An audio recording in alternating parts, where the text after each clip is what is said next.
Atlantic, land of jungle. There's a land just off the Atlantic, land of jungles, waterfalls, and sweet scenery, where poor people farm the lands and hunt the waters, and all live in peace and harmony. This is Guyana, beautiful Guyana. This is Guyana, beautiful Guyana. Diamond seekers go in the interior, pulling their creoles under the falls, singing sweet calypso as they heave on their way to dig up the diamond and the gold. Great kite-shaw tumbling to the river, how I love to see your foaming tide. I listen to the chirps of the cheerful kiskadee as they throw the yellow breast to the sky. Oh, Guyana, land where I was born. Oh, sweet land, shining in the sun. I could hear the monkey chatter up in a tree, and the parrots singing this melody. Oh, Guyana, beautiful Guyana. Oh, Guyana, independent and free. Oh, Guyana, beautiful Guyana.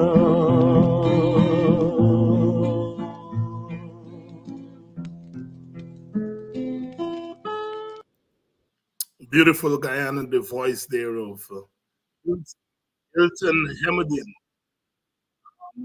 taking us back to a time when we reached for nationhood. We've been saying over and over in this program in recent times that our Guyana is not an easy place to navigate. And Hilton Hemedin singing there at a time when we tried to make something out of our condition and to reach for some sense of nationhood. It's a long time ago, and perhaps we didn't appreciate it enough then. The initiatives that were taken, it was in the early years of independence, but the initiatives that were taken then to forge some sense of nationhood. I've had occasion to remark in recent times that I feel like we're a country without a nation today. How much things have changed, not for the better. And the Venezuela controversy, the Venezuela aggression has really given us an opportunity to look ourselves in the mirror and to ask, what has gone wrong? What has gone wrong with the national project? What has gone wrong with the national project? Oh, Guyana, beautiful Guyana. Hilton Hemedian, singing that long before Not a Blade of Grass. And we look back at the institutions of the 60s and the 70s and the 80s. And we ask ourselves, where did we drop the ball? Good evening. Ozia Morgan, my brother, down there in South Carolina. Good evening, my brother. Good evening to you. Good evening to all of you. We are on tonight. Please share the link and let everyone know that we're continuing the conversation today. And we have Tacuma Oguneye and Vincent Alexander, who are ready to join us for us to continue the discussion that we've been having. Discussion about our nationhood. We have always been tested. We've been tested. It's not easy to move from plantation to nation. It's never easy. It's never easy to transform plantations into nations. And our nation, given its diversity, its ethnic diversity, and the manner in which our groups came, the collisions that we have had over time, our journey, our experimented nationhood is perhaps a little bit more difficult than some of our sister CARICOM countries, Barbados and Antigua and others, which are generally societies that are not as plural as our societies, as our country. And so our experiment has been a little bit more difficult. But as we face the barrage from Venezuela, and we look around and we reach for that nationhood, that sense of nationhood, that feeling of nationhood, it's not there. No matter how we pretend in this age of social media and other forms of instant communication, we can't hide anymore. Good evening to all of you. That meeting took place today. In St. Vincent. We've been getting some little snippets of news coming out, but we've had our say. We've had our say here on this program and other programs about that meeting between President Ali and President Maduro, held today in St. Vincent and the Grenadines, and presided over by Prime Minister Ralph Gonsalves and the Prime Minister Mia Mottley. And we are going to continue to talk about the larger project as we confront Venezuelan aggression. Tonight, we are going to be talking especially about how our ethnic condition, how our racial and ethnic condition has affected our response to Venezuela, how our ethnic condition has been affected by the Venezuelan aggression. The other morning I was on some program I was on, and somebody was asking, somebody called in to ask why we just keep going over this thing over and over again. Every time there's a crisis, we can never get it right. We can never get it right. And I think my answer was that because one of the major issues in Guyana is the issue of race and ethnicity. And we can never, as a country, deal with that issue honestly. We can't. The political parties don't, for obvious reasons. The middle classes don't, for not so obvious reasons. And those of us who have the courage to deal with it are labeled racist. And so as a country, we don't deal with what ails us. What ails us? What ails us? Good evening. Welcome to Politics 101. It's a Thursday evening. Good evening to all the people in Essequibo, our Essequibo Coast, Essequibo Islands, Region 7, Region 8, Region 9, all Region 1. I keep forgetting Region 1. Good evening to all of you, and welcome to Politics 101. Those of you who are in Berbice and Demerara, and those of you in the so-called diaspora in our wider Caribbean, North America, those of you in Europe, good morning to those of you in Europe. It's morning already in the United Kingdom and France, where some of you are joining us from. We are eternally grateful that you take the time out every night to stay with us, and because what we are doing is very important work. I heard one of the critics of our programs making the point that for every one person that looks at conventional TV, 100 people look at us at night. Oh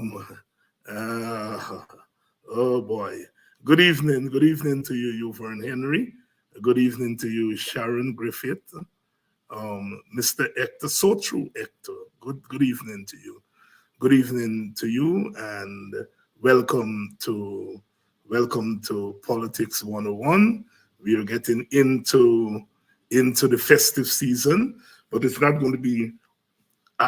It's going to be a different festive season for obvious reasons.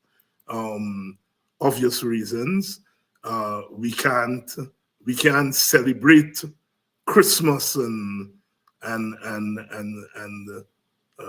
all that comes with it, and not pay attention to the realities. It's that time of the year. It's the festive season, and as you would notice on the screen, our supporters band is there. We do our end of year fundraising drive. We're asking you to contribute in the spirit of the holidays to our program, or contribute to our program in whatever. There's some people that we have to thank who made contributions last night. I will get to that before the end of the program. I know Desiree, Novella, and Charmin, John, and I think Hector. Those are the ones that I remember, but there are a couple of others. We want to thank you for your contribution last night, and we want to encourage the rest of us to contribute to our program. So as we assemble on this day when that meeting is held in St. Vincent and the Grenadines, we are going to continue our discussion. The year is almost over to 2023. We just have a few more days left in the year. It's one of those years where time seems to move so quickly, so quickly. But here we are. We started out tonight, Oh Beautiful Guyana, Hilton Hemedin, a patriotic song. And, you know, those songs remind us of a period of nationhood. I prefer to use the term nationhood than patriotism. On the programs we had, the Carrie Festas and the Guy Festas, and the emphasis on the creative arts, and the emphasis on trying to forge a nation, the institutions, some of which were controversial then that we look back to, the National Service, the People's Militia, and those things are now reappearing on our lips, Where have all the flowers gone? Where have all the flowers gone? Where have all the flowers gone? Dr. Henry Jeffrey was here last night, and he made a very important point that at the 1960s and the early 1970s, our defense force was one of the best in Latin America and the Caribbean. It shocked the hell out of me. And last night I went back and you know, did some quote unquote research. These days, you know, you can go and find these things. And indeed, our armed force was rated highly in those days. And I'm saying, well, wait a minute. I should have known that. You know, because in those days, those of us who were opposed to the government of that time talked about the militarization of the country. We talked about the militarization of the country. And I remember Professor George Dans did a study. And I remember using that as an undergraduate and using it as part of my master's thesis and my PhD dissertation. I should have known that. But of course, in those days, we saw it through the lens of militarization against the rest of us in the opposition. And today, we, only if we had such an army and People's Militia and National Service. Oh boy, politics is a hell of a thing. Good evening and welcome to Politics 101. One of the good things about living a long time, and you know, people like W.B. Du Bois lived to be what, 95? We have Kwayana, who's still alive, who will be 99 in a couple of years. When you live as long as those people live, you get to see an entire century, and you get to observe the changes, and you get to change your mind about things. You know, Du Bois, for example, started out as you know, an integrationist and ended up as a communist, a black Marxist, denouncing his American citizenship. You know, when you live 10 decades, you get to see all the changes and you get to live them through, and you get to change your mind. And one of the privileges of political activism is to get to change your mind about things. Yeah? We believe that we have to believe the same thing all our lives. I mean, there are principles that we subscribe to all our lives, but we get to change our minds about things. And as I said, in the 60s and 70s, people like myself would have looked at the military and see it as the militarization of the society. That was not good for democracy. And I believe you were right. But today, here I am, yearning and arguing for a stronger military. Here I am today talking about Indian people not wanting to serve in the military. These are not things we talked about back then. You know? Anyhow, I think we are ready. We are ready for our guests. Let me bring them in. Vincent Alexander, Tacuma Oguneye. Vincent and Tacuma, good evening. Welcome to Politics 101. It's a pleasure to be with you and your audience once again. Okay, I think we lost Vincent there for a minute. Okay. Good evening, Vincent. Good evening. After my long tralala on the road traveled and the road we travel as political activists and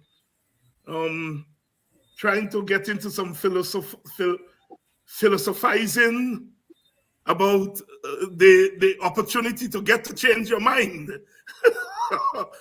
about things. And when 30, 40 years ago, when Ogun and yourself and myself were young men, if anybody had told us that, there's some things you're going to change your mind about 30, 40 years later, you would say any comments on that little theorization there about changing your mind as a privilege as a political activist? I start with you, Vincent, and then I'll go over to you, Ogun. Well, the fact of the matter is that the only thing which really is constant is change. Yeah. And what impacts change are the forces at play. And in this instance, the forces at play could be seen as an understanding and a knowledge of things which may not have been the same in the past. So that it's acceptable that human beings can change their positions because once they're not stuck in dogma and once they're prepared to see things as they are, then they may come to see things in a way they may not have previously seen them. And on that basis, change is quite acceptable. Change in this instance doesn't mean you have necessarily changed the principles that guide you in life. But what has changed is an understanding of the factors at play at a particular time. And based on that understanding, you may see things differently. One may also argue that any phenomenon could be seen from different perspectives. So if in the past you had merely a sociological perspective and you take on now an economic perspective, you could see it differently. So that change is quite natural. And though at a particular time you may say, this is it, it's really beyond us to determine whether there will be change or not. Change is reality, and reality is very often beyond our control. Tacuma, you come from a strand in Guyanese politics that is always under pressure not to change. In fact, people tend to stick people like yourselves in the 1970s and leave you there, and you dare not deviate. Change? Well, I mean, our detractors could say what they want to say. I agree with Vincent that change is inevitable, but to be more precise on the particular concerns that you express, I think I have a duty, given my age and my involvement at the historical period, to project a more balanced or more objective view of our position at the time. The WPA and I think it is true for the wider opposition, never really opposed the country militarizing itself for defense of the border.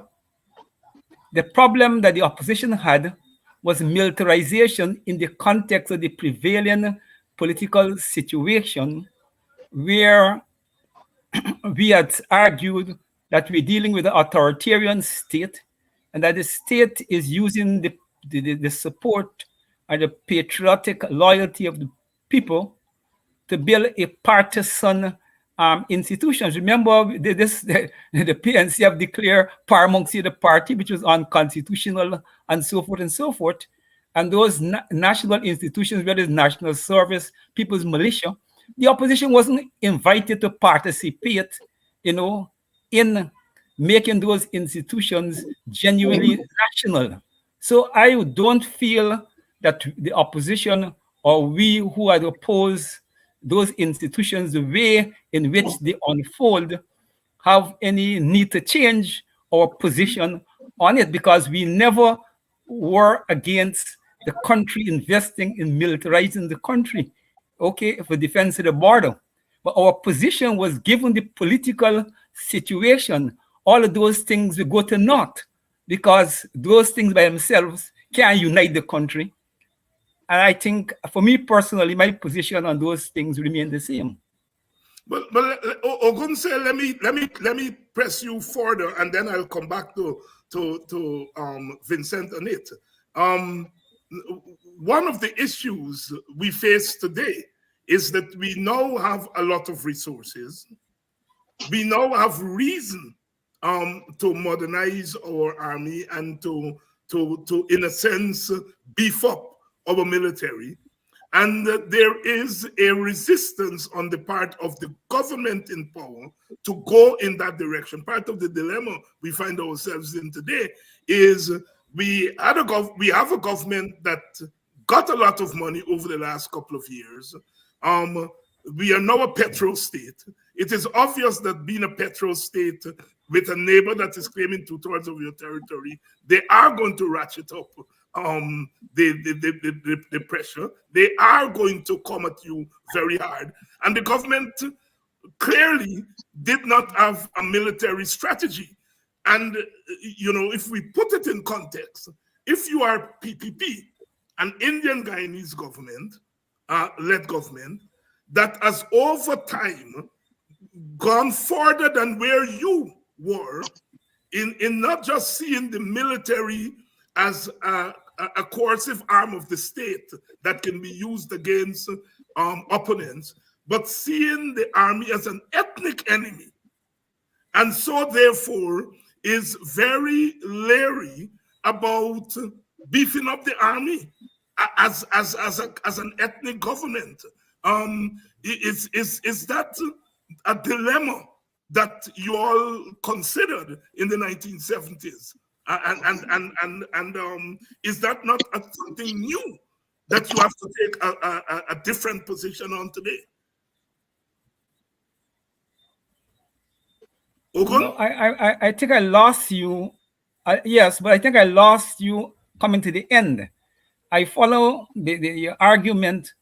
Okay, but the last point, I'm not certain what is it you really want. I'm saying the ethnic dimension as it relates to the armed forces.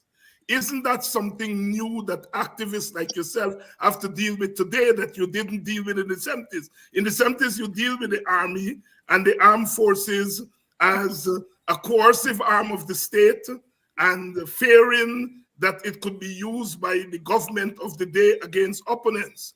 I'm talking about the ethnic dimension where part of the opposition socialized its supporters to see the army as ethnic enemy.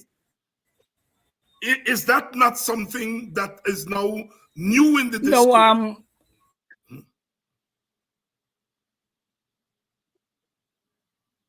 we are losing Ogunse. Was always there. I know it was always there. I'm saying, is it not now out in the open in a way that it wasn't out in the open in the 70s?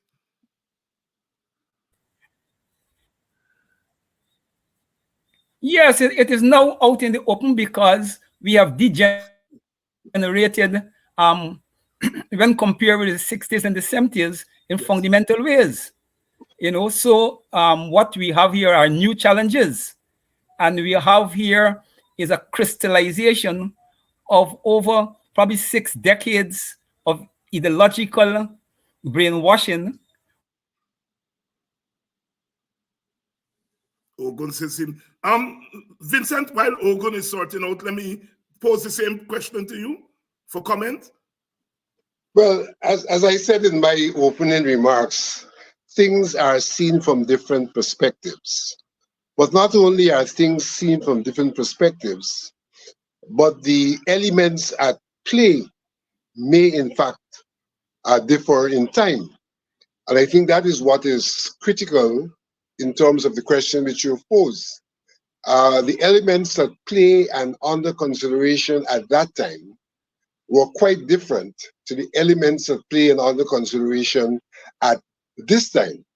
So that in fact, the need for an army has never really and should never really have been the question. The question should have been to what use the army was put. And there was the argument by those, well, you have an army, but you're misusing the army. And we are facing a situation now where the argument is you have an army, but you're not making full use of the army. Previously, you had an army, and it may not have been reflective of the demography of the country. And that particular element probably remains the same, but you have an army under a different regime and a different control at this time. So the use to which it can be put certainly is different. And in the context of the use to which it can be put, in some regards, given the fact that its demography hasn't changed, it is more in the mode of demobilization than mobilization. So we have an army which has been demobilized because it is seen by a particular political force as something not to be not within their complete control because of what might be ethnic allegiance. And given the fractured nature of our society and their ethnic disposition, they don't see the army in the sense of purely a body of people who are there to defend our territorial integrity. And they are quite aware that in history, armies have played a significant role in terms of regime change. So there's a different disposition to the army. The army previously may have been seen as regime maintenance. Now it's probably seen as regime change. But having said all of that, we still have to bear in mind the fact that the way in which the army is made up in terms of the ethnic composition of the army and the reality which has led to that ethnic composition, and the fact that people have looked at the army from their perspective rather than from the historical perspective, which has influenced its composition. Vincent, let me ask you this question before I go back to Ogun, because Ogun is, I think, very important to this conversation we are having here for obvious reasons. You spent some time in Africa, where they have ethnic problem there. It's not ethno-racial, but they have their ethnic issues there. And they have had problems with armies. Could have been more coups, far more coups in Africa than in our Caribbean. We have had probably one coup in the English-speaking Caribbean in terms of the Grenadian Revolution. How in Africa they dealt with the question of ethnic pluralism and national armies? Well, there's no one fix in terms of how it's dealt with in Africa. It has differed from country to country. If one takes, for example, the country which I was most exposed to, Tanzania, they did not have an ethnic problem in terms of the composition and the control of the army. And it had a lot to do with the national the national politics of the country. The fact that at the level of the national politics, there was not ethnic domination.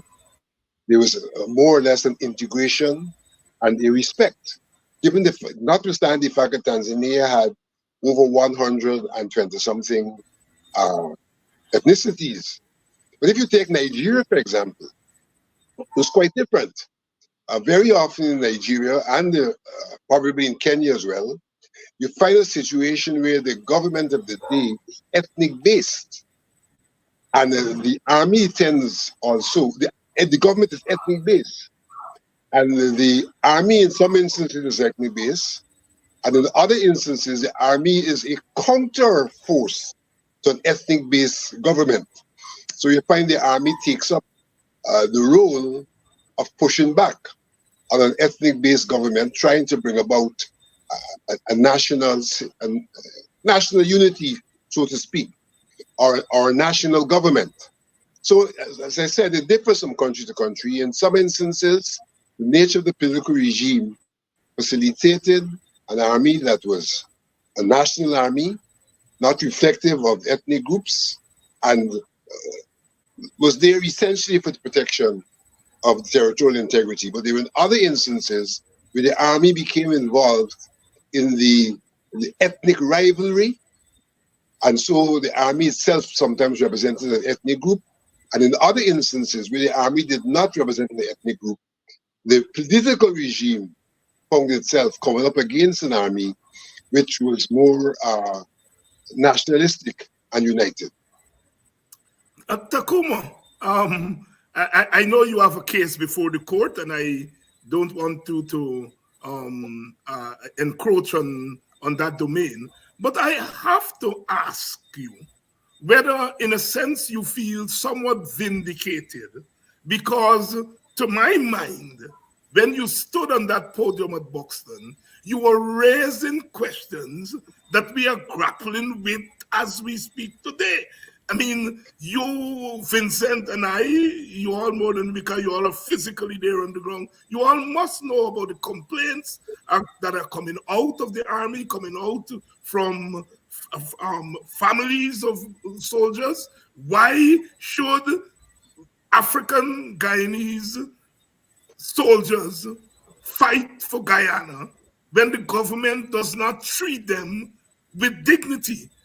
And I can't help but going back to when you raised that question, which I think a lot of people, you know, because of the way the government responded, really did not digest. Do you, in a sense, feel vindicated now as you listen to the conversations today? Okay, I will answer that a little later. Yes. You see, we in always being concerned about the defense of the border. People would not know that Askria, African Secretariat to Guyana, which is to operate inside Askria's office in Torch Street. And we brought in African militants from all over the diaspora. And we set up some huge German villages along the coast of the Venezuela border. Okay?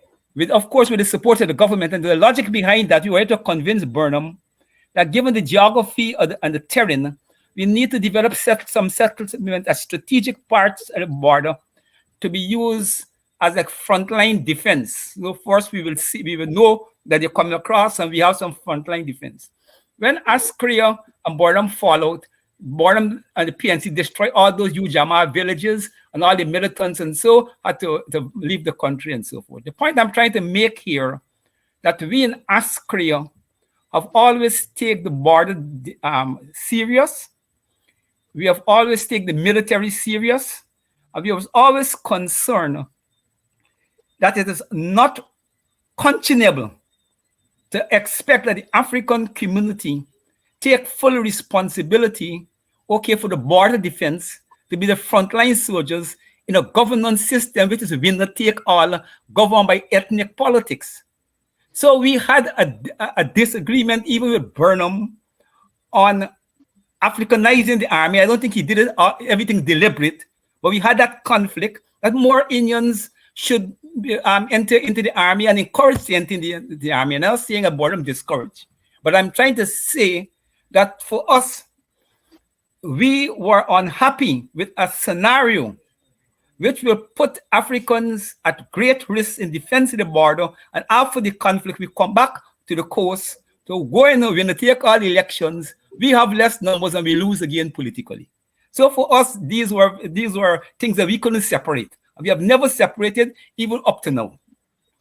Now, on the question you asked about my statement in Buxton, it has more to do with the fact that the PPP has been using the army since it came to power in 1992 to the present, okay, in a way that is hostile to African interests, and have been using the army, okay, to suppress African people. And my point was very simple. Simple. The dividing line between African resistance to address our grievous issues that developed with the PPP government, okay, what stand between we and that is the security force.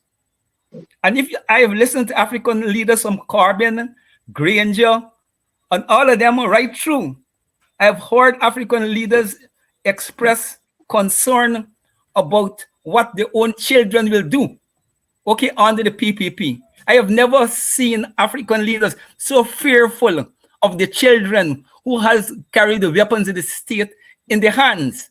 And this, I'm being serious. So for me, my position is simple, is that anytime the African community has a guarantee that the army wouldn't shoot them down and the police wouldn't shoot them down, we could mount a political engagement which will force the PPP to come to the table and to resolve this matter.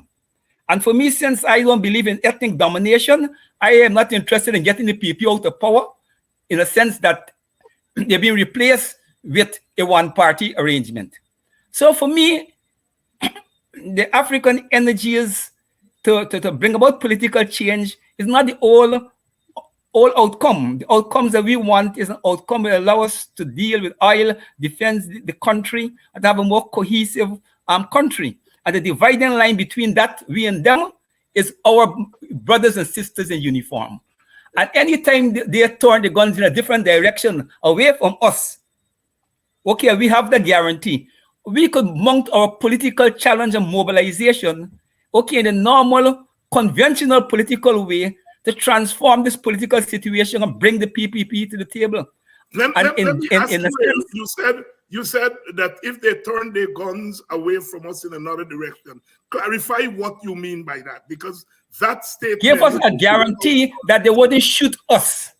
They will shoot those guns if they're asked to shoot in the air, or they shoot them bullets on the ground. I have seen an experience, and I said it on Water Rodney Groundings, and I challenged Jack Dio and Ali and them to tell me the equivalent. I have never been shot at by the police or the army on the Burnham regime. I've been assaulted physically, thrown in jail and all of them. But shooting, I've had two experiences. Linden at the bridge, okay, and in Hatfield Street. When we were moving with a demonstration from the Square of the Revolution, when we were reaching Hatfield Street, the tactical service came out there, and they had them drawn the guns. And I remember the engagement. Brigadier Collins and I was in front, and as we move forward, those young people, you see that the hand trembling. As we move forward, they move back. The commanding officer said, "Shoot!" They didn't shoot. As we press forward, they go back. The commanding officer, "Shoot!" For a second time, they didn't shoot. And the third time, the commanding officer started to fire his gun. And after that is a barrage of bullets coming, rubber bullets, and so coming in our direction. So I have had the experience of a face-off with our young men who carry the weapons of the state, pointing to their brothers and their sisters, and use those weapons, okay, to suppress our legitimate political engagement and activity. And that is something that we have to fight to make sure that our brothers and sisters in uniform is politically conscious enough to understand, okay, in the political engagement, their and their children interest is also at stakes, and they must not use their guns on us. And for me, we need an African military who could draw a red line in the sand and tell the PPP or any government, okay, these are red lines, and if you cross it, you don't have we support. And that is my belief. If we get a military that is committed to that, okay, this country will be a better country. And I could tell you, the nature of the military, if the Americans tell them to overthrow this government tomorrow, they will overthrow the government tomorrow. But they want to overthrow the government right now for Black African people interests. So we have to fight with our military. And my statement in Buxton was deliberately intended to draw to the military, okay, their responsibility to themselves, their people, and this country. Ogun and Vincent, I'm putting this straight question to you all. Venezuela is more than at the door, it's past the door. Our army is very weak.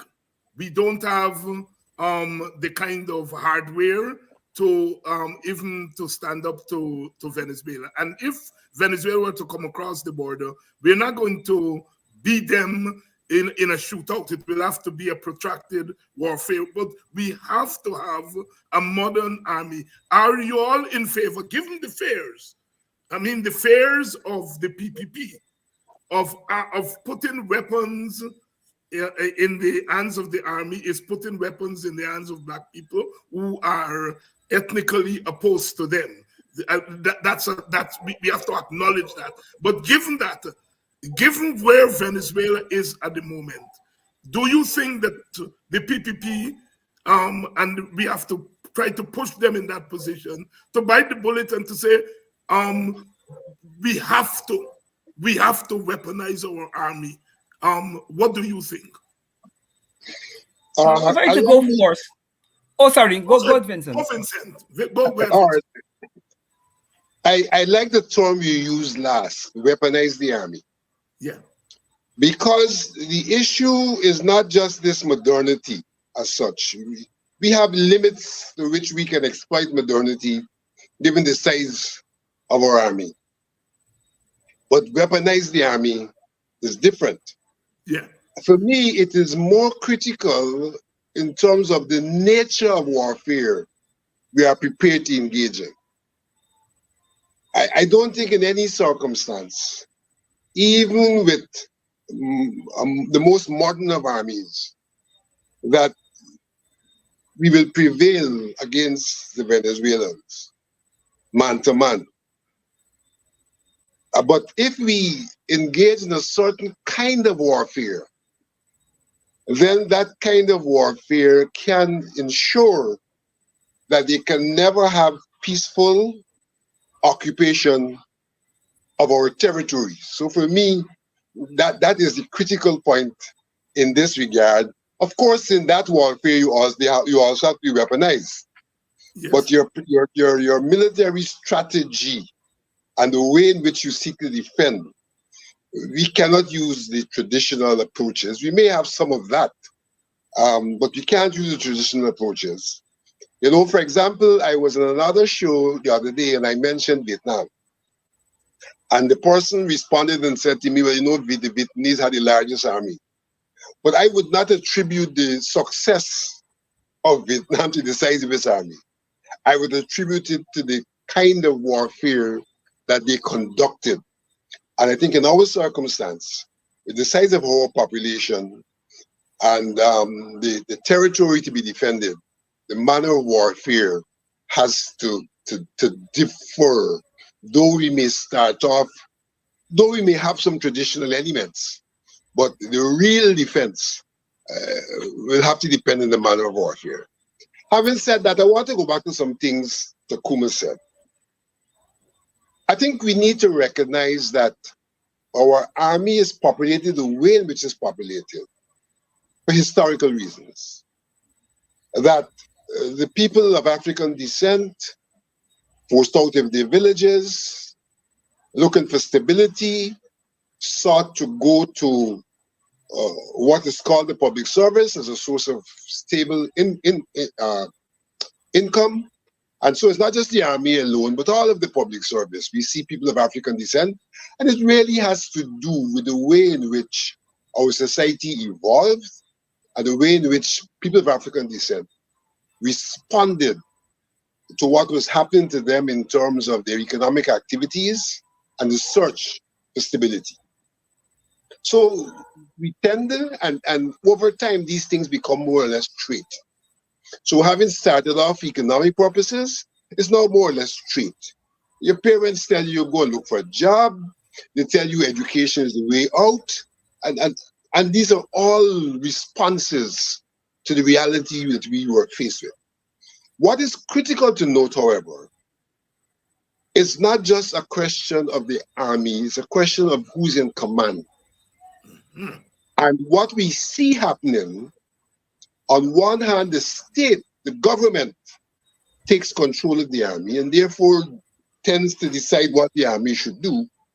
And more than that, they have sought within the armed forces to implant a ethnic leadership that will be responsive to what they want done. And there is where the problem in Guyana exists. You know, I always look at that situation of the Paul Slope incident as an example. Whom did they send to arrest Paul Slope illegally? They sent an Indo-Guyanese.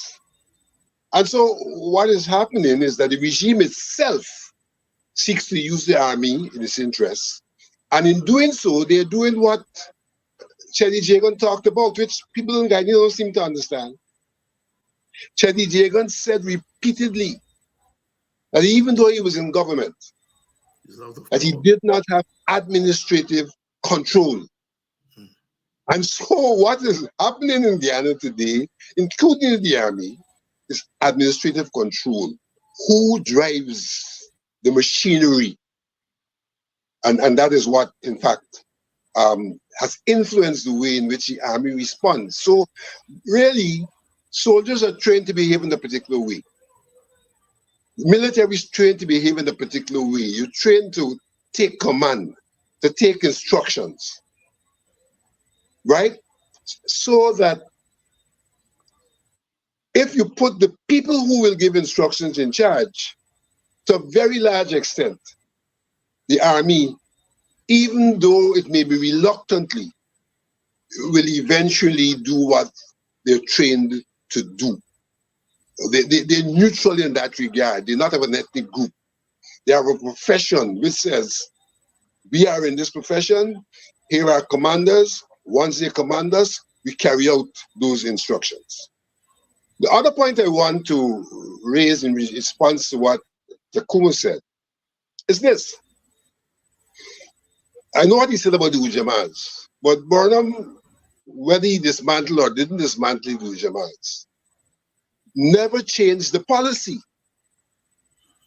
And it's for that reason he established the Youth Corps. And when he established the Youth Corps, it was in Region 1. And the policy then was that every corpsman upon graduation would get 28 acres of land so they can occupy our territory. When he established national service, it was the same thing. And so when you see where the centers are located, Papaya, etc., that was the idea. Even specifically to the New River situation, where there was an agreement, I think, that you wouldn't have the military in that zone, he then inserted national service. And so what he sought to do was to continue the same policy which Tacuma referred to, but in that instance, using state institutions, national service, and national service in the main, with the militia also being able to do that, because if every citizen is a soldier, then everywhere we'll have citizens who are soldiers and able to come to our defense. But the main strategy was to occupy the territory.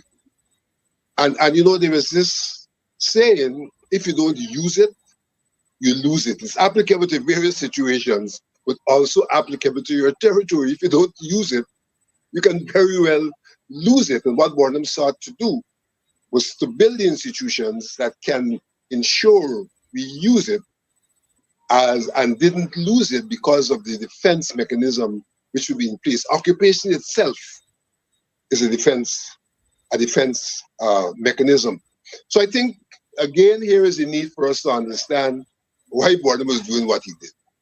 I believe you and me, notwithstanding our criticism of the presence of Jones and Jonestown, it was in that context as well that the Jonestown was allowed to exist.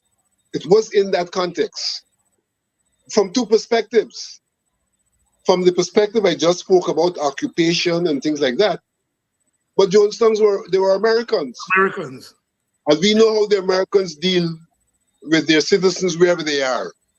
And so it was Burnham understanding the landscape of American politics that allowed him, on the advice, and if I'm not mistaken, it was, I might be wrong here, but either between Rabbi and Jones, Janet Jagan was responsible for introducing them to Burnham. You're not wrong. You're not wrong on that. Right, Janet Jagan was responsible. And there's so much of our history we don't know, we don't understand what drove the decisions and the strategies and the tactics of Burnham in his time. So that the dynamics has always been and continues to be ethnic. But a lot of how what has unfolded has depended on the regime in place and how that regime has sought to use the institutions of the state. And as I'm saying, in the case of the army, it is not only using, but demobilizing. Ogun, I want you to comment on the weaponizing of the army, because your party is very sensitive, as all parties are, to Indian concerns. And I'm saying, with regard to the Indian concern about putting weapons in the hands of Black people in the army, are you prepared, in spite of that, to support weaponizing the army right now? And you can also take the opportunity to comment on anything Vincent said. Okay, let me deal with the weaponizing. I mean, it is clear that Guyana Defense Force have degenerated when compared with the times of Burnham. I think Burnham and at that already time, the nation, including the opposition, had a more serious commitment to defense of the territorial integrity. I think over time, for all kinds of reasons, both government and opposition probably lost along the way the desire to defend the territorial integrity in a very serious way. Now we're caught in a situation where we have to do catch up. So I will say that there is need to weaponize the army. Remember, Guyana was considered as our armies were considered among the best, one of the best in jungle warfare. Not one of the best armies in the world, but in jungle warfare, everybody who trained with us and come to our territory left with a significant impression that we are masters of our environment today. And I don't expect the army to tell me, because that become part of a national secret and so forth. But I hope that we haven't lost that too. No, I don't believe weaponizing the army is sufficient. What we need to go along with that is a political solution. The winner-take-all system of one-party governance cannot, given the best intention, whether it's Burnham, Jagan, whoever's to come, can't create a sufficient, situation that could guarantee us any reasonable defense of our borders. And that is clear. So I mean, I consider myself as a student of People's War. War is an extension of politics. And if the politics is not right, the army can deliver very effectively. So if you have a united political situation and you put the best among the weapons in the army's hand, and the political leadership is questionable and is not reliable, okay, you would not get the best out of your army, regardless of what form or struggle they use, whether it's conventional, whether it is guerrilla warfare, whatever. For a country like us, given our smallness in population, we requires a political directorate of the country.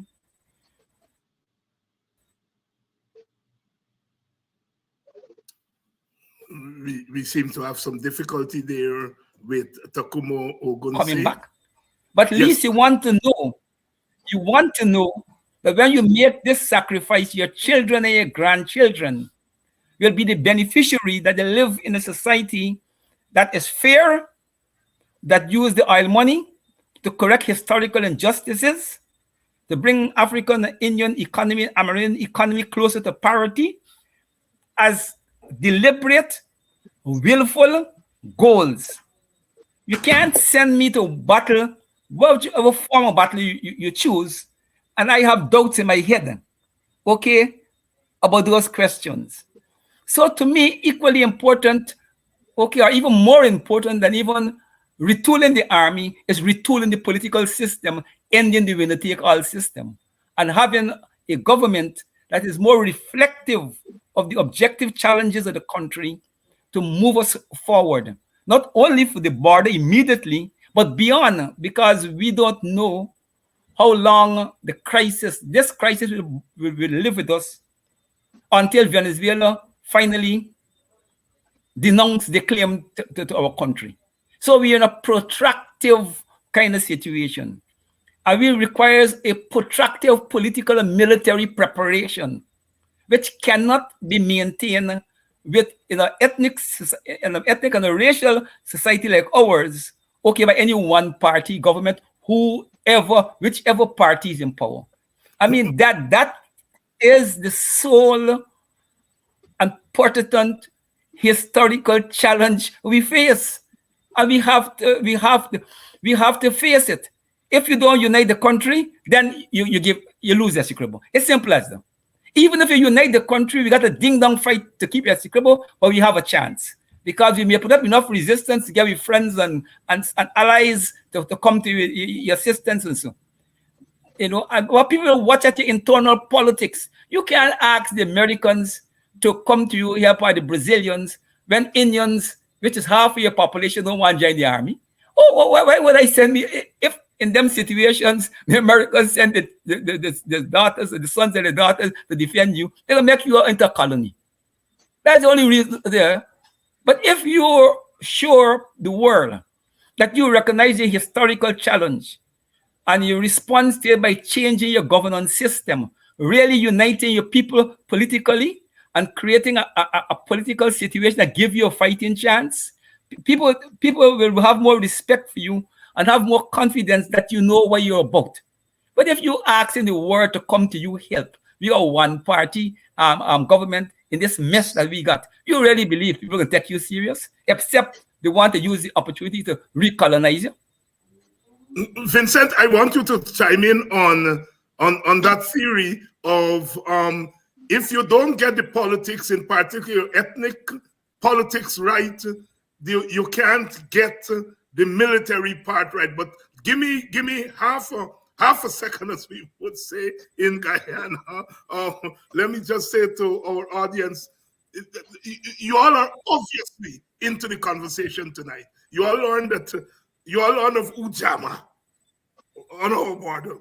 You all learned about the extension of Ujamaa, the youth corps, and the thinking behind the national service. There are lots of things you all are learning on this program tonight. I am learning some things here at tonight. It's the end of the year. We want to keep this conversation going. We got some commitments that we got to take care of, and we come to you twice per year, Emancipation Time and now. and ask you to support our program. The digits is on the screen, so you all know what you all got to do. I can't do it like Sharon, but you all know what you all got to do. So please donate to Politics 101. This is quite a conversation here tonight, because I think there are some things that we are discussing here tonight that you're not going to hear discussed on other programs. Not because this program is better, but because of the focus of this program. All of us can't do the same thing the same way. There's a way in which we do it here that we allow for certain kind of conversation that may not occur in other settings. Over to you, Vincent Alexander. I don't completely agree with Tacuma on the question of our survival being based on the internal situation, because I believe whilst he says we can survive if we are recolonized, I think that we are in a state of neo-colonization. And the extent to which we're in a state of neo-colonization is the extent to which we may survive as a neo-colonial state, given the interests of the neo-colonizers in our existence. So in principle, I agree with him, but I think there's that marginal difference based on where we are at as a state, and I would contend, at a very large extent, we are in a state of neo-colonization, and therefore foreign interests would have not a different interest from if we were colonized. And I suspect that though Tacuma used the word colonization, he was really speaking to a neo-colonial state rather than an old colony. We're not going to get back to that in any circumstance. So I think we are. Sorry, go ahead, Vincent. I think we had won in that regard, but I just thought in nuance I cleared it up. But I agree with him in principle, because I come to this conversation from a perspective which says, look, we are talking here in Guyana about territorial integrity and sovereignty. And what does sovereignty mean? Sovereignty means that the people of the country have the ultimate control over the decision making in the country. And that control does not reside outside, nor does it reside in a segment of the society. And the extent to which in Guyana this time, people are not allowed to exercise their sovereignty, because in our government structures, issues of inclusivity and participation and the decision-making processes are skewed and people are excluded, then the people are not really exercising sovereignty. The parliament, which is supposed to be acting on behalf of the people, is dysfunctional. So we do have a situation in Guyana where the people cannot naturally have an interest in optimum enthusiasm and optimum patriotism, because they don't have optimum, they're not exercising their optimum being, given the way in which our sovereign operates. A sovereign which does not, in fact, reflect what sovereignty is supposed to be, but excludes people. People have to be motivated. People have to feel belonging. They have to feel a part of, to be motivated. And so we have an army which historically is largely a source of employment. We need an army that goes beyond being a source of employment, where people are committed because it's the motherland they're defending. Mm-hmm. But what motherland is there to defend if you're not a beneficiary of the patrimony of that motherland? And especially in a circumstance where you have an ethnic divide and you alone seem to be defending this motherland physically, in a circumstance where others seem to benefit from the patrimony more than you do. so that our ethnic dilemma makes it difficult for us to act in unison. And it speaks to the nonsense of this thing called One Guyana. One Guyana deals with the territorial reality. We all live in this territory.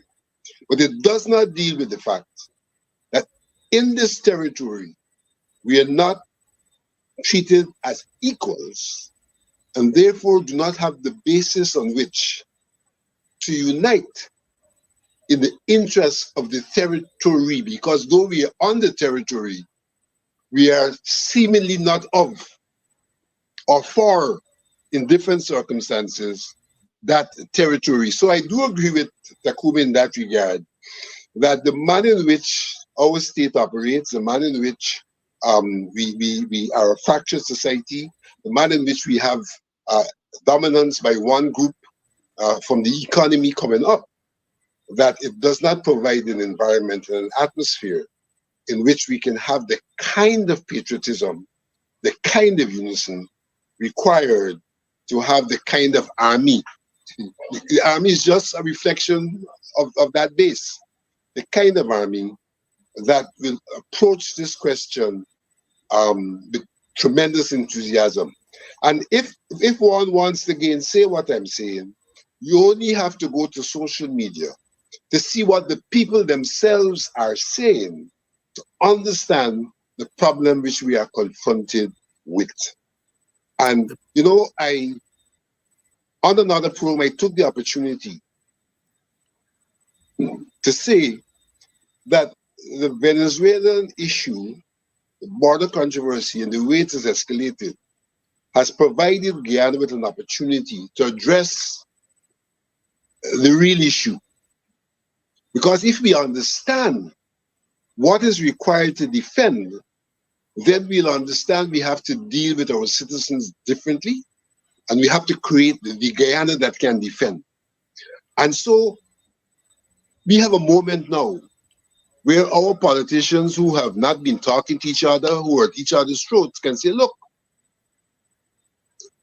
all of us are going to be sufferers because all of us want to have a Guyana. And since all of us are going to be sufferers, we can stop saying that we're not going to speak to each other until we stop saying who is installed or who is not installed, who shake hand or who ain't shake hand, and start to speak to each other in a manner that creates the Guyana. And therefore to address the core problem which Tacuma has referred to.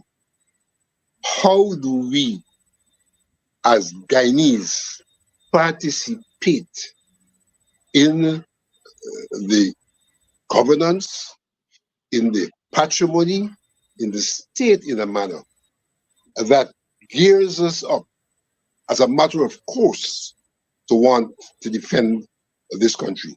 And so unless we solve that problem, then we'll continue to have a problem in terms of our capacity to defend and probably our ability to defend, because we will not be there psychologically. And if we're not there psychologically, then we will not be able to utilize our material circumstances in defense of this nation.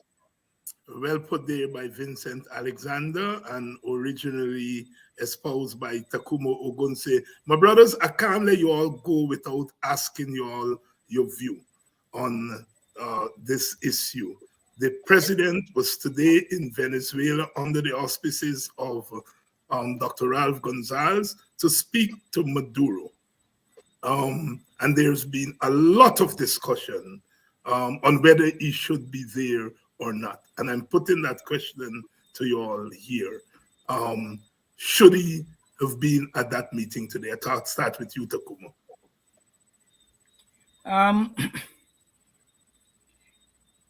My position, you see, I don't know if I'm the person to make a judgment, because I am very suspicious of Ralph Gonzalez, given his role he played in our election crisis, Mortley and company. And they're political hustlers. And when you deal with political hustlers in these situations, you're never sure whether they're acting in your interest or they're acting mainly in their self-interest. And so I have a bias. Okay, if for example, it was initiated by Brazil and Brazil alone,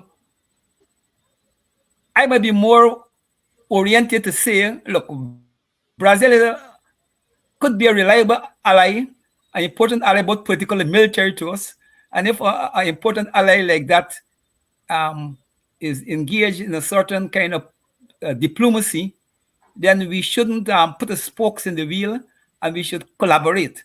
But with those hustlers in CARICOM led by Gonzalez, it got a bitter taste in my mouth. But more importantly, my concern is whether Maduro have been calling for these talks. So from the time we agree, Maduro gets something. He don't get victory. I listened to your program last night, and Jeffrey made a very important point that Maduro wants something to go back to his people. He wants to retreat. And he probably seen the meeting, okay, as the beginning of a retreat. Now, we in politics and all of that might be at play.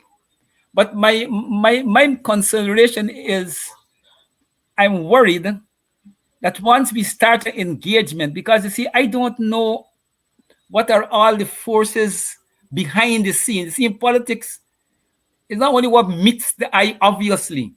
You have to also have to understand what's going on behind the back door and the various players involved. And what I'm concerned with is that us having an engagement with Maduro before the ICJ ruling could negatively influence the ruling in some ways, you know. And I so from that point of view, I'm not happy because I don't know what is all the forces at play there, and I think that Guyana should have remained where it is. We're waiting for the ICJ ruling, and until the ruling, we can engage in any talks with Venezuela. I am more disposed to that thinking. I accept the logic that even in war you may have to talk, but when a country has limited options like us, we have to be careful that we don't do things that could undermine important outcome which we want to have, you know. Vincent? I, to a large extent, agree with Tacuma. Suffice to say that I think, given the nature of politics and international relations, the president was hard put not to attend the talks. I find some comfort in his own disposition, which puts us not too distant from what Tacuma said should be our position. But having said all of that, I consider the whole idea of the talks a Gonzalez puppy show. A Gonzalez puppy show. I don't think that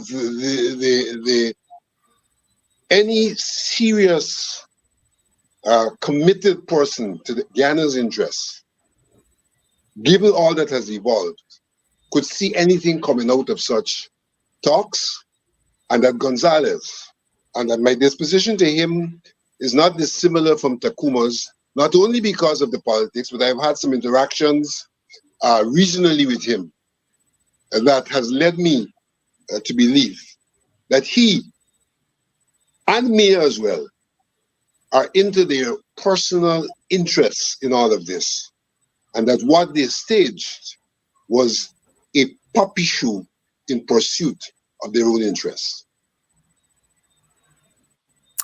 Vincent Alexander, and I have to say, you know, I from Professor Clive Thomas to Henry Jeffrey to Vincent Alexander to Kumo Bunsi, expressing the same view. I mean, Clive Thomas is perhaps the most cautious person in terms of the way he analyzes things. And he was on here the other night and was so scathing that it made me after knowing him for almost 50 years. And it made me really, really, really perk up. And I have to agree.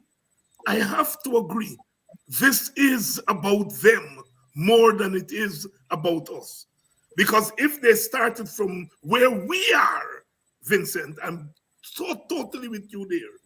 If Mia and Ralph started from where their sister CARICOM country is, they would not call that meeting. They would not call, because it is not in our interest to go to the meeting. You're right, the president, in the end, I guess he had to go, and I can imagine all the various forces, from the Americans to the OAS and all of them telling him what to do and so on, and in the end he had to go. But if Mia and Ralph had our interest, if they start and ask us what is in the best interest of Guyana, they could not have concluded such a meeting would have been in our best interest. Such a meeting exposes us, as Ogun has pointed out here. And, you know, my God, we are all Caribbean people. We are from that generation. I continue to believe in CARICOM. I continue to believe that our oil money should have, as part of our projection, a CARICOM Caribbean projection. I respect Ralph Gonzalez as an intellectual. I do, and I continue to do. But the brothers' politics have become so disappointing that, you know, anyhow, Vincent, and you know, this is somebody I genuinely admire. I mean, he's the last of that old-time anti-imperialist left-wing voice and so on. He is the last of it, but it's politics. You know, hustling is, you know, I want to say more. Our friend Ravi Dev is saying, here, let me solve this problem by let the Americans set up a base, a military base. But where do you all stand on that? And I'm saying that to say, Ravi Dev is not a run-of-the-mill chap. And that when he comes up with these things, there's a lot more behind it. Ravi Dev is a race man, is an ethnic man. And is this an escapism on the part of Ravi? Well, I'm not putting words in your mouth. Where do you all, any preliminary comments on that, on that proposal? OG, and then I'll go to Vincent. I am a nationalist in these matters, and I'm very wary about inviting, you know, foreign powers to have a military base in our territory. I think the Americans already have a military base in the sense that we in their backyard, and given their political and military doctrine, a base or not a base, have a base or don't have a base, doesn't matter. American base would only respond to how Americans determine the interest in the particular situation. And they don't need a base if they determine the interest in a certain way, because this is a conflict in the backyard. And they have enough bases to deal with the matter. I will say that I am, unlike Rafi, I am not sold on Guyana inviting the Americans to have a base in Guyana. Whatever goodwill the Americans have to Guyana on this conflict, they can execute it because they got numerous American bases in the area. So it's nothing. I think what Rafi Dev is them doing in real politics is he is trying to, he's trying to make sure that the conflict don't go to fighting, because if you go to fighting and expose the Indians and create some embarrassment for the Indian community, the Indian government, and they're not prepared to sacrifice Indian life in defense of Guyana. And they see American base as a buffer to that kind of development. And I think that is more driving him.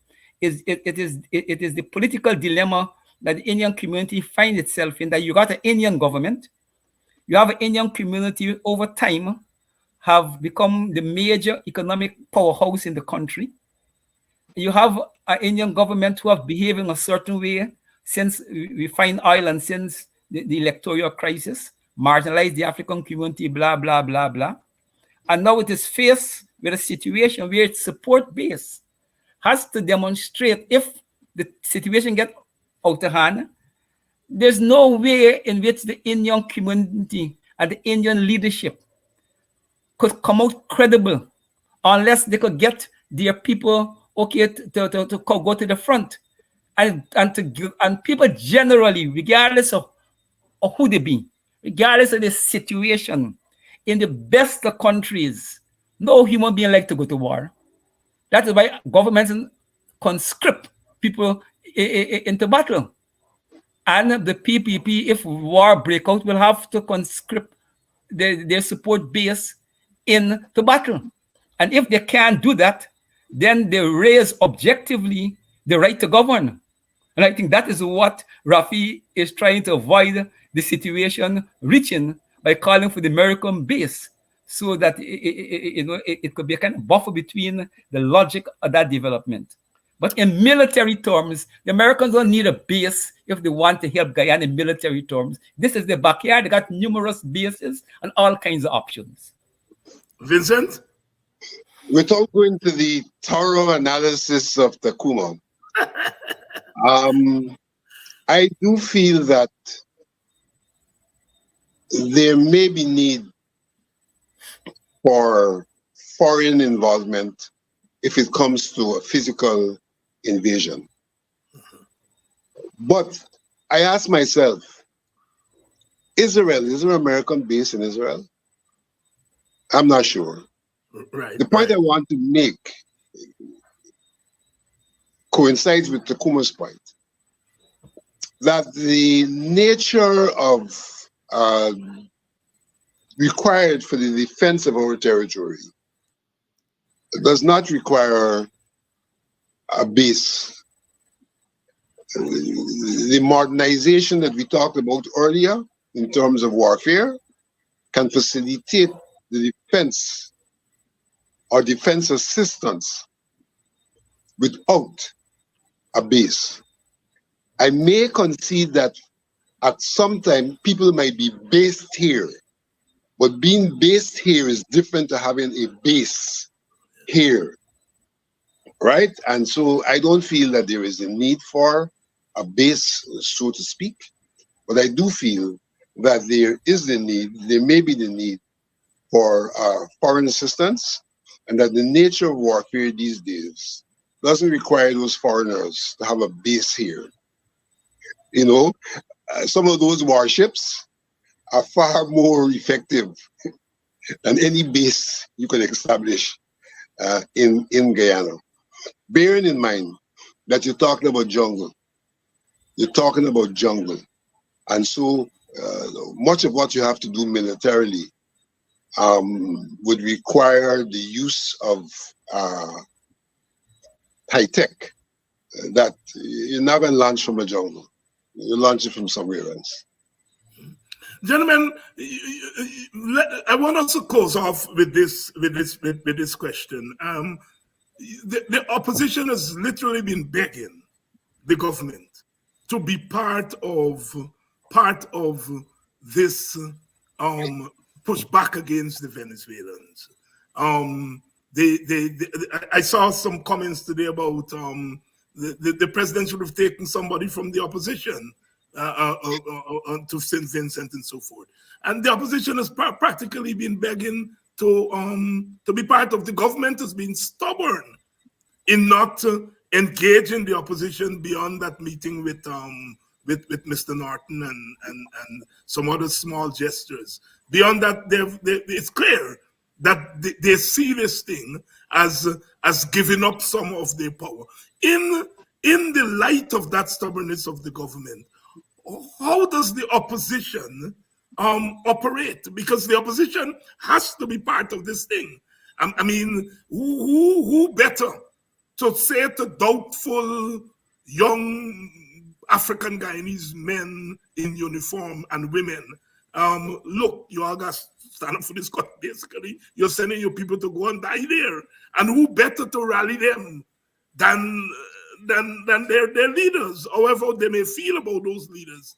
How does the opposition operate in a situation where the government doesn't want them to be part of it, but they ought to be part of it? How do they operate? Ogun, you first, and then Vincent. Okay, 5 weeks ago on Walter Rodney groundings, myself and Dion was discussing the matter of the border and the PPP's response, and I made the observation that for me is a simple test. That I was happy that the government and the opposition were able to mend fences to a point that they could have met and to discuss the matter, which shows a certain degree of political maturity, and that's the first step. But I made the observation that, look, you have to try to understand how the PPP see this border dispute. And if they see the border dispute as something that they could ride out, that their politics would be of a certain type. Basically, they will maintain the behavior. And I made the point that, look, just like how they made a concession to the political opposition to talk in the interest of the border unity, that they should make a similar overture and compromise to organized labor and stop this imposition and invite the leadership of the unions in the context of the border conflict and togetherness, okay, for us to find a solution based upon collective bargaining as a demonstration of seriousness as it relates to uniting the country. And for me, that's a simple test because it involves money that they have. So it is not a question that if they go there, they don't have money. The question involved there is political, is that they will be stopping, okay, the decades of deliberate policy of pauperizing the public sector workers, which the African community constitute a large part, and they have been pauperizing us. And you can't be pauperizing us and at the same time asking for us to go and defend the borders. So for me, it is simple. I have not seen anything that convinced me that the PPP government, okay, is serious about this thing. I think they're still at the place where they could write it out, and therefore they're contemptuous to the rest of the country, including the opposition. I think that the opposition have already signaled to the country where it stands, and the opposition should not be begging the PPP for more and more involvement. What the opposition should be doing is rallying the people in their streets, arguing an effective approach to the border issue.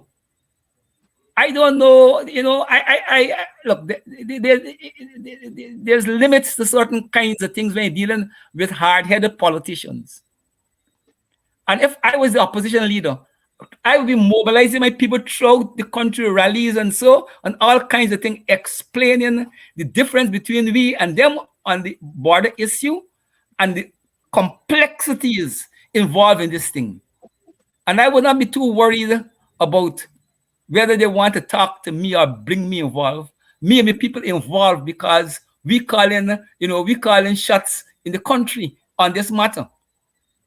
You have to find somewhere to politically shift the balance of forces to force these chaps into responsible behavior. And you're not going to get responsible behavior with your old political engagement. Vincent Alexander. I think that all Guyanese have to be mobilized. And an integral part of this mobilization has to be public education. I think that we are in a position where we are being appealed to largely emotionally, and that we have not done sufficient education that takes us back to the claim of the Spaniards, the claims of the Dutch, the interactions of the Dutch and the Spaniards. We need to understand how we got to the arbitrary award, how we got to it, what influenced the decisions. For example, I went to where the Court of Policy is located. And a simple demonstration of the fact that the buildings there were built by Dutch blocks that are peculiar to the Dutch culture, clay blocks, shows occupation of Essequibo by the Dutch as opposed to occupation of Essequibo by the Spanish.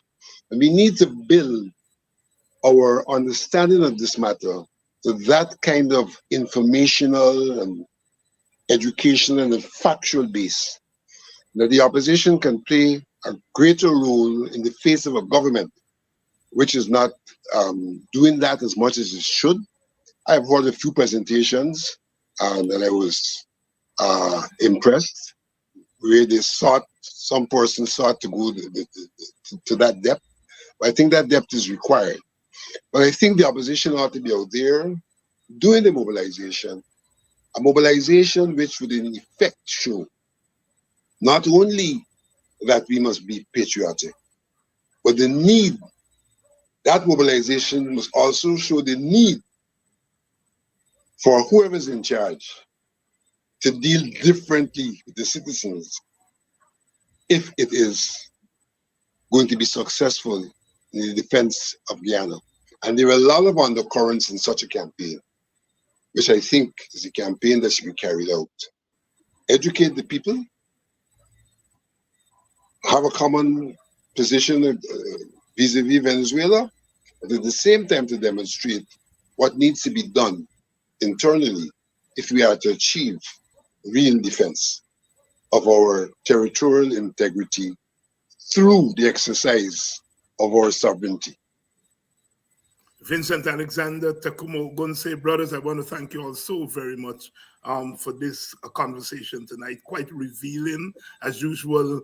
Lots of analysis, lots of information, and I think we have raised the bar of the discourse, and it is very important that we hold this line, because discourse is very much part of struggle, and this issue is not going away. Thank you all for coming on tonight, and we shall certainly be on as the weeks go on, because this series that we are doing here on Thursday nights has to do with race, ethnicity, and the politics. Tonight we looked at it within the context of the border controversy. Thank you all very much. Thank you very much. And as usual, thank you all in the audience. We've been going for an hour and a half. You all still stayed with us, and really, I can't help but saying thanks and thanks, because without you all, there's no program. I'll be sitting here, Vincent and Oguneye and we'll be talking to ourselves. But here you are out in your hundreds, and you stayed with us, and you are engaged in the comments section. And I think when the history of this period is written, your participation, you know, I grew up as a little boy here, born and saying, watch with me one more night. And, you know, you all watching with me here every night. Every night you all are keeping watch with us, and not just on this program, on all the social media programs throughout the day and into the night. I'm eternally grateful to you all. And as I said, we are on our end of year fundraising drive for Politics 101. The Cash App, PayPal, Zelle, all that story there is on the screen. Please contribute. I'll see you all tomorrow night. It's Friday night, and Friday night used to be the night, you know, payday, and you go on and sport. Times have changed. Friday night we'll be working, so I will be here with you tomorrow night. Until then, Be good, be good, be good, be good. And I'll see you all tomorrow night. Tomorrow night, Friday night.